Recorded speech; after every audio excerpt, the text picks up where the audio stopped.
Welcome to Within the Frame, where we bring the most pressing issues across the globe into focus. I'm Kim Mok-yeon. With less than a week left before the U.S. imposes its next round of tariff revisions, Seoul is entering a critical phase of negotiations with Washington. Talks have intensified following back-to-back industry ministerial meetings as the Trump administration sealed major deals with Japan and the EU, securing steep tariff cuts in exchange for massive investment pledges. South Korea, meanwhile, is facing pressure to scale up its own offer, reportedly falling short of Washington's $400 billion demand. High-stakes issues like rice imports, over 30-month-old beef, semiconductors, and shipbuilding are all on the table. To help us break this down and walk us through what's at stake, we're joined by Kim Yong-jin, professor at Sogang Business School. Welcome, Professor Kim. Good evening. Pleasure to be here. Also joining us from Virginia is William Brown, former member of the board of directors for the Korea Economic Institute of America and the principal of Northeast Asia Economics and Intelligence Advisory, LLC. Good to see you. Yes, no, it's great to be talking to Korea. All right, so Mr. Brown, let's start with our discussion right away. So with the U.S. and EU having just reached a surprise trade agreement, slashing tariffs to 15% and announcing a massive investment package, it looks quite similar to the U.S.-Japan deal, in fact. In light of these precedents, how do you see the prospects for the U.S.-South Korea tariff negotiations? Yes, I mean, I think it's very good news for Korea in that all these negotiations are probably getting close to an end. We talk about it in terms of tariff cuts from what was probably an exaggerated expectation. There are actually tariff increases from like a year ago. And so we have to keep that in mind. But I think I'm pretty optimistic that Korea, Seoul, and Washington can come together. I think probably they're meeting on Thursday, this coming Thursday or Friday. They'll probably come to an agreement very similar, I suspect, to the Japan agreement. Mm-hmm. So we'll... The EU agreement is much bigger, of course. The EU is a huge trading bloc. And maybe the contentious, sort of interesting issue is the fund, the investment fund, which is very complicated. But I go back to the tariffs as being the main argument here. Right. So we'll have to wait a couple of days to see how the discussions unfold. So let's build on that. So after 2 rounds of Korea-U.S. industry ministerial level talks in Washington, things seem to be wrapping up, and Japan sealed its deal by pledging a $550 billion investment in the U.S., while Korea is reportedly offering around $100 billion. But like I've said, Washington is said to be demanding closer to $400 billion. Professor Kim, what strategic options do you think Seoul has to, close this gap? Yeah, I mean, that's big money, right? 550 billion and 400 billion and 600 billion. Wow, that's a great, deal of money. We may have, 3 options, but 3 strategic options to close, the gap. So we may have some hint for the first one from the remark of Woo Sang-ho, the senior presidential secretary for political affairs. He said in today's news briefing, it is true that the U.S. side is exerting very strong pressure in the tariff negotiations, particularly in the agriculture and livestock sectors. Korean government is striving to minimize concessions in order to protect domestic industries as much as possible. We see from this statement, the biggest interest of the U.S. is in opening the agriculture and livestock market. So Korean negotiation team may use these as a first leverage. A second one would be, possible increase in South Korea's defense spending and purchases of U.S.-made weapons, which will in turn make the partnership stronger. The third might be a multi-billion-dollar shipbuilding investment in the U.S., which has been a very long-time interest of the U.S. government and the U.S. Army. If the South Korean team proposed just collaboration in the shipbuilding industry or areas, the U.S. won't accept it. But if it is a part of long-term investment to give competitive edge to the U.S. shipbuilding industry, they are willing to accept it. So we may have three options. Right. So even though we have three possible options, it's quite a difficult It is. thing to decide, of course, That's right? right. So speaking of agricultural sector, our Professor Kim has mentioned, let's delve deeper into that. Items like beef aged over 30 months and rice are also reportedly on Washington's list. Mr. Brown, why is President Trump focused on opening up the agricultural market in particular? And why has beef become such a flashpoint in Seoul, Washington negotiations? You know, for as long as I can remember, beef has been an issue in U.S. trade talks with Korea. And it's pretty funny. I lived in Korea a long time ago when I was a kid, and we used to travel by ship from Washington, from America to Korea. One time, our ship was full of cows, Holstein cows. You remember them, the black and white cows that produce milk? Oh, And I think it was very successful. People here thought Korea should have more milk, and I think it worked quite well. But ever since, this cattle stuff has been an issue, and it's actually been solved pretty well. I think our negotiators on both sides have worked well. Korea is now usually it's the largest purchaser of American beef. Japan, they go back and forth, but right now I think Korea is a larger buyer than even Japan. So it's been quite successful. You get this odd situation though with it's not 30-month-old beef, it's 30-month-old cattle from which the beef comes. It's been, Korea is an outlier here. All other countries have moved away from that age restriction. It was left over from the mad cow disease way back there. And I think a lot of American beef cattlemen think Korea's just out of line with this 30-month-old rule. If they eliminated the rule, it would be a very modest improvement in U.S. exports. I think 171 million a year. That's something, but not much. It would reduce the price of a hamburger in Seoul, so it would be good for Korea, good for America. I think Chosun Ilbo argues that, yeah, that's something Korea should probably give on. But, you know, these agricultural issues are very strong in both countries. Beef, you think Wyoming, right? That's a central part of Trump's political strength, really, the out West. And beef farmers in general. I lived in Gwangju, Honan province. I'm very, very sympathetic to the farmers in Honan, and either rice or corn or beef. So I can understand it's a very highly politicized issue. Seems to me that they can come.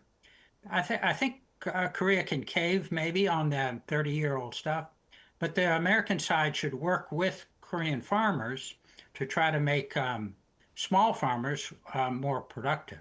That would be helpful to everybody.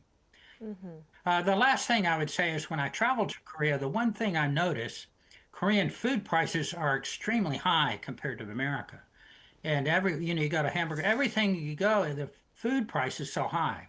So I think Korea would be advised to sort of try to import more of American food products. Mm-hmm. Let's listen to a more domestic perspective then. What about Professor Kim?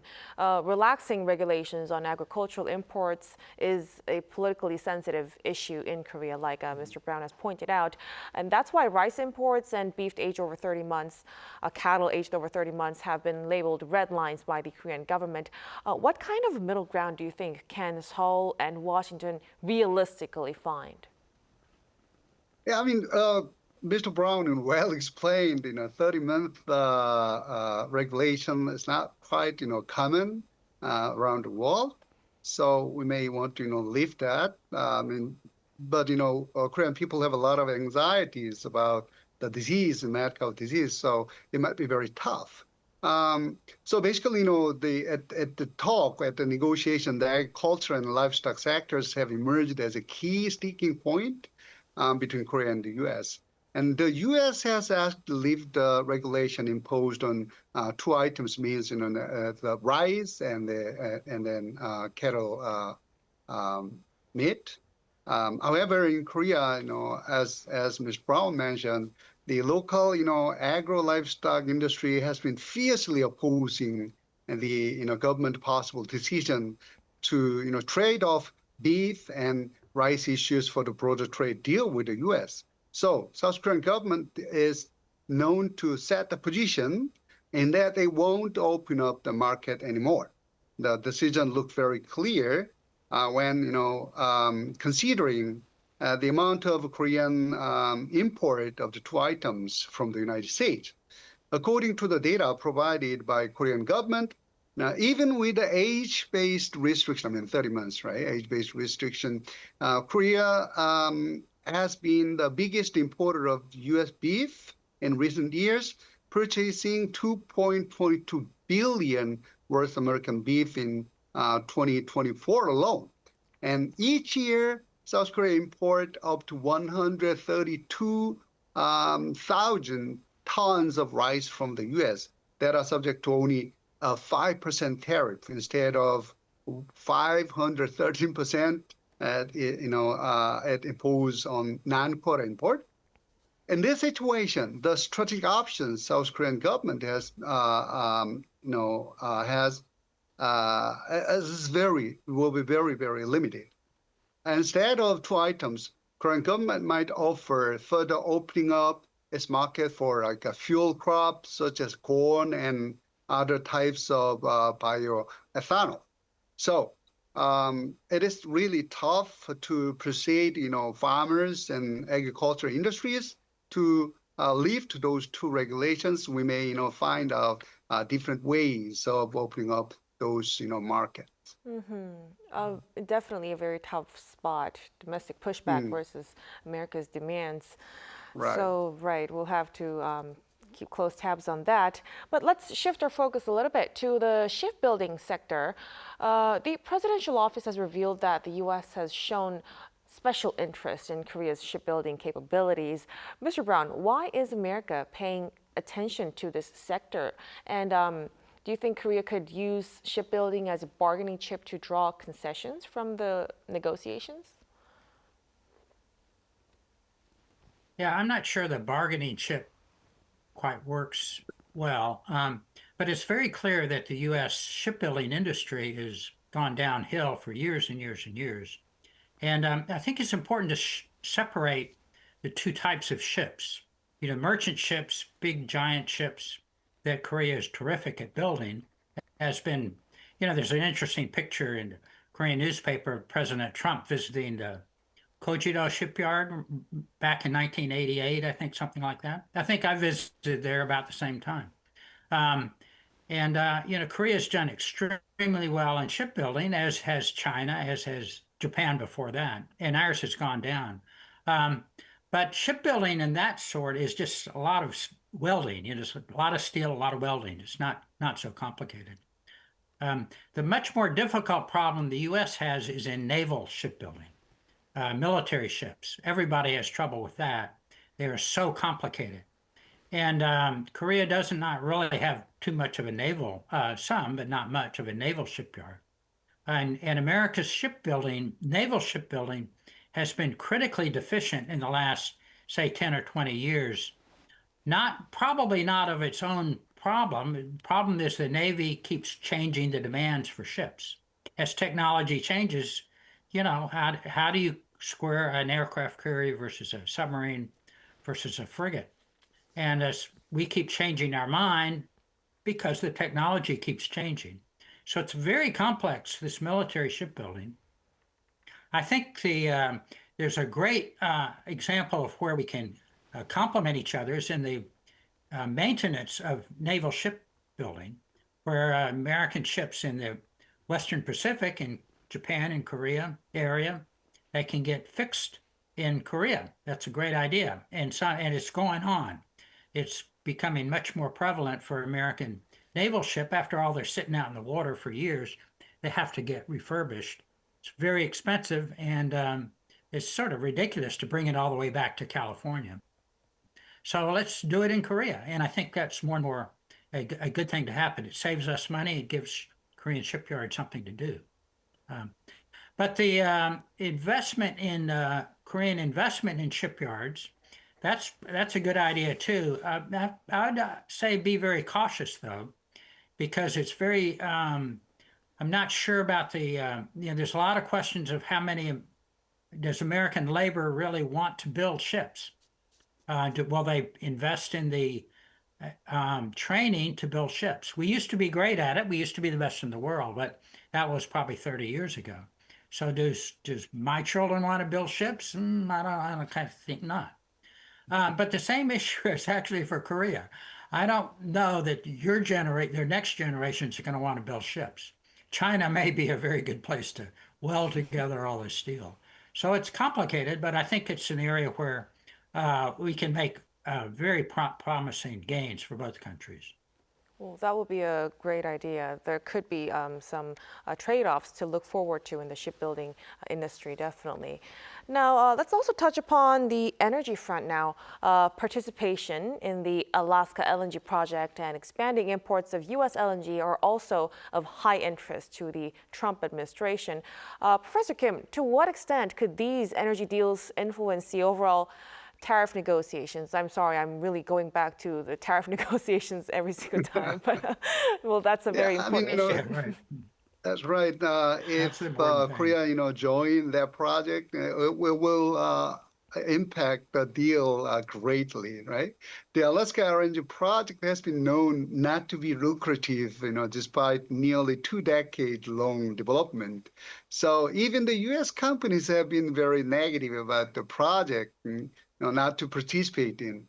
For Korean economy, relying on LNG is unlikely to be an economically feasible solutions, considering the declining domestic demand, high cost, existing long-term contract, and finally, given South Korea's net zero target for 2050.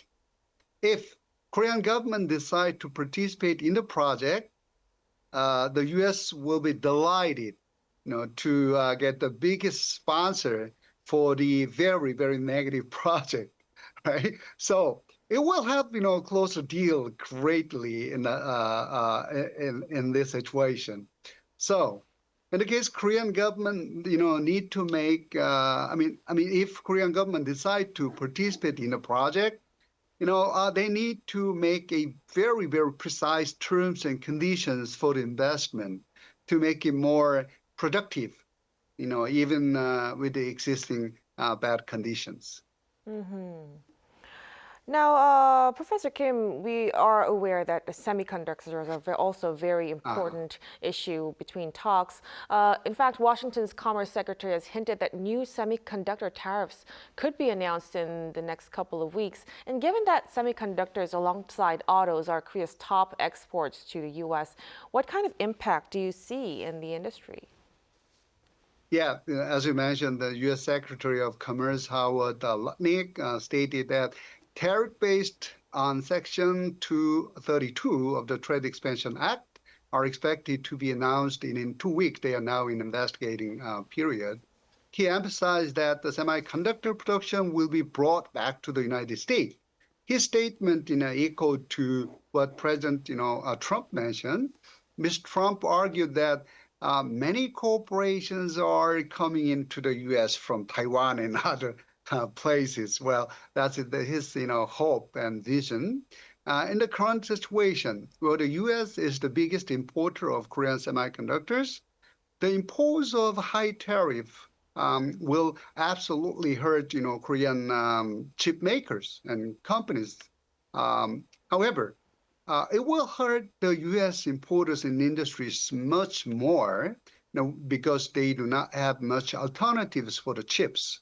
Moreover, the chip manufacturing won't be built in a day, just like shipbuilding industry. U.S. actually lost most of the manufacturing ecosystem, so it'll take time to rebuild those kind of ecosystems. But with those high tariff, this will, devastate, U.S. economies too. So they have to really think about how to rebuild those, manufacturing industry ecosystem first, and then, Korea may give some, help, the U.S. to build those kind of ecosystem again. Thank you for that opinion.